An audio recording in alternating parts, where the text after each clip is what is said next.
नमस्कार, मी प्रीती खंडागळे। सध्या महानगरपालिका सार्वत्रिक निवडणूक मतदान दिन जसजसं जवळ येत आहे तसतसं उमेदवारांच्या प्रचारांची रणधुमाळी ही सुरूच आहे।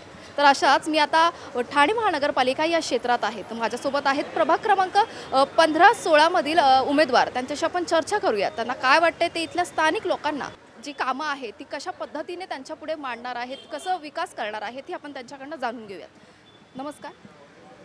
नमस्कार, जय भीम, जय शिवराय। वंचित बहुजन आघाडीतर्फे मला तिकीट देण्यात आलेलं आहे। प्रकाश बाळासाहेबांचा हात मला बळकट करायचे आहेत।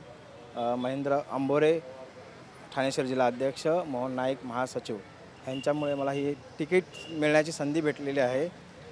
त्यांचे मी सगळ्यांचे आभार मानतो। आणि माझ्या वार्ड क्रमांक 15मधून AC मधून मी उभा आहे।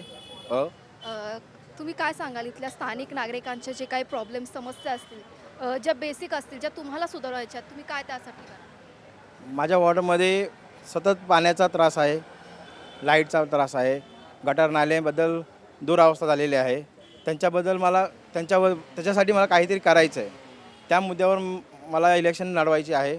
मला माझ्या वॉर्डचा विकास करायचा आहे आणि वॉर्डसाठी मी जेवढं होईल तेवढं मी प्रयत्न करेल। भरपूर काही त्रास आहेत, निधी फक्त नावासाठी येते, काम काही होत नाही आहे।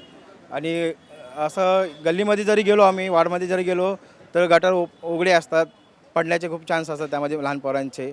याबद्दल मला काम करायचं। आपल्यासोबत प्रभाग क्रमांक 16 मधील सुद्धा उमेदवार आहेत, आपण त्यांच्याशीही चर्चा करूया। ताई नमस्कार। मी अर्चना गौतम वावळ वार्ड क्रमांक 16 मधून उभी आहे वंचित बहुजन आघाडीतर्फे।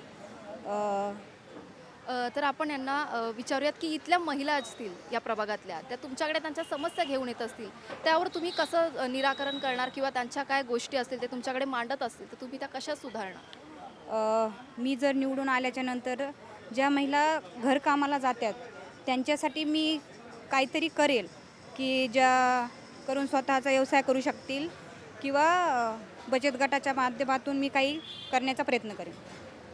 काही त्यांच्या महिलांचं जे प्रॉब्लेम असतात, काही आरोग्यसेवा असो, स्वच्छतागृह किंवा बाहेर त्या सुरक्षित नाही आहेत असं ज्या काही तुमच्याकडे त्यांचं म्हणणं मांडत असतील त्याविषयी तुम्ही काय सांगाल? मी नक्कीच त्यांचं मदत करीन आणि खरंच आपल्या इथे महिला सुरक्षित नाही आहेत त्याबद्दल मी नक्कीच विचार करेन। आपल्यासोबत अजूनही उमेदवार आहेत प्रभाग क्रमांक 16चे, आपण त्यांच्याशी चर्चा करूयात। नमस्कार, जय भीम। मी संदीप वसंत खरात। मी ठाणे महानगरपालिकेच्या सार्वत्रिक निवडणुकीच्या माध्यमातून प्रभाग क्रमांक 16D मधून मी उमेदवारी अर्ज भरलेला आहे वंचित बहुजन आघाडीच्या माध्यमातून। काय सांगाल इथल्या स्थानिक जे रहिवासी असतील ते तुमच्याकडे त्यांचे प्रॉब्लेम्स घेऊन येत असतील, विद्यार्थ्यांचं शिक्षणाचं असो किंवा इतर मुद्दे असो जे प्रलंबित आहेत ते तुम्हाला पूर्ण करायचे? आमच्याकडं वार्डातले प्रभागातले खूप लोक अशा समस्या घेऊन येतात की आमच्या प्रभागामध्ये दलित वस्तीचा निधी येतो, मागासवर्गीय निधी येतो, पण त्या दलित वस्ती आणि मागासवर्गीय निधीमधून आमच्या प्रभागामध्ये कोणतंही एक पैशाचं नवा पैशाचं काम झालेलं नाही आहे।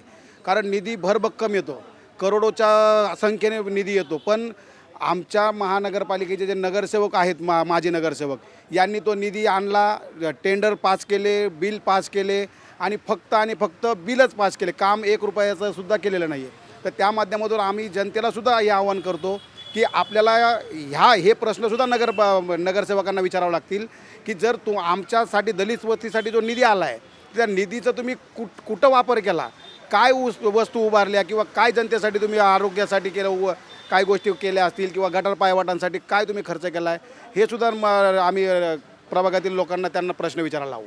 हां, आणि इथे जे स्वच्छताचे विषय तुम्ही आता जे बोललात की गटार वगैरे हे सगळ्या गोष्टी अशाच आहेत, तर ह्या सुधारणा तुम्ही कशा करणार? आम्ही 100% ज्या गोष्टी माजी नगरसेवकांनी प्रस्थापितांच्या नगरसेवकांनी ज्या केल्या नाहीत त्या आम्ही तंतोतंत आम्ही पालन करू। आम्ही ज्या दिवशी जनता आम्हाला निवडून देईल, जी गोष्ट आम्हाला गरज होती की आमच्या गटार पायवाटा तुटल्यात, गटारीचे झाकणं तुटलेले आहेत, शौचालयाचा प्रॉब्लेम आहे, महिलांसाठी बघायला गेलं ना तर महिलांसाठी आमच्या प्रभाग क्रमांक 16मध्ये 2 युनिट आहेत फक्त, आणि 2 युनिट असल्यामुळे सकाळी महिला घरचं काम करतील का बाथरूमसाठी लाईन लावतील।